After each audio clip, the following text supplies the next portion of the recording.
Subnet calculation is one of the basic skills that you need to master in your journey towards network proficiency. Remember that you can pause and replay this video as often as you need to. So, why do we need to be able to subnet? In your studies, you've learned about the need to segment networks.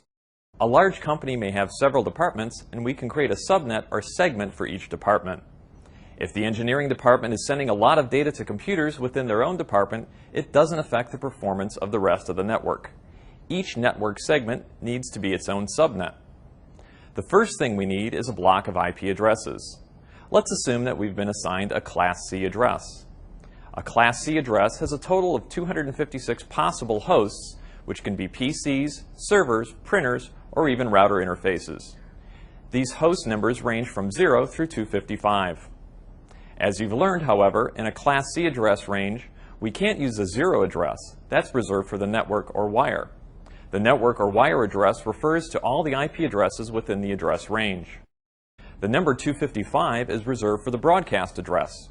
This address, for example, is used by ARP requests when a packet must be seen and processed by every host in the network or subnet.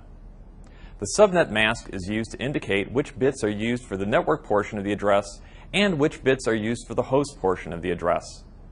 With the Class C address, the first 3 octets are reserved for the network portion of the address, and the last octet is reserved for the host portion of the address.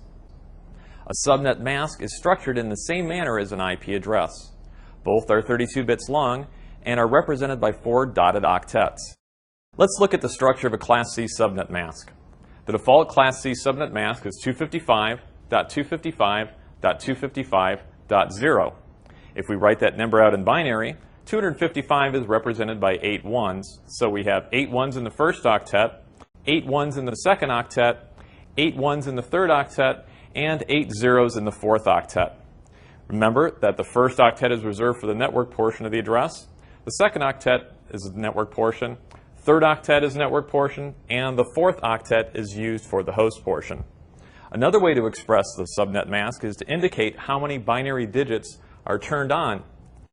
If we have 8 in the first octet, plus 8 in the second octet, and 8 in the third octet, we have 24 bits turned on, so we can represent that as a /24. Why do we need to know which bits are turned on in the subnet mask? Every bit that's turned on, or represented by a binary 1 in the subnet mask, is one of 2 possible things.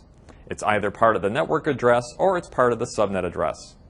Every bit that's turned off, or represented by a binary 0, is part of the host portion of the address. We want to break up or subnet a Class C address into smaller blocks of addresses. Let's say that we were assigned the Class C address of 206.207.208.0. Remember, the default subnet mask for a Class C address is 255.255.255.0, and we can write that as /24.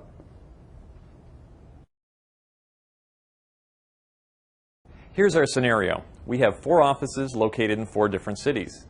Each office has a maximum of 25 hosts or computers. We need to be able to subnet our Class C address to allow for this situation. Since the first 3 octets in the Class C address have been assigned to us, we can't change those values. Remember that the first 3 octets are reserved for the network portion of the address. There's an imaginary line separating the network portion of the address from the host portion of the address. In the next video, we'll start using this information to calculate our custom subnet mask.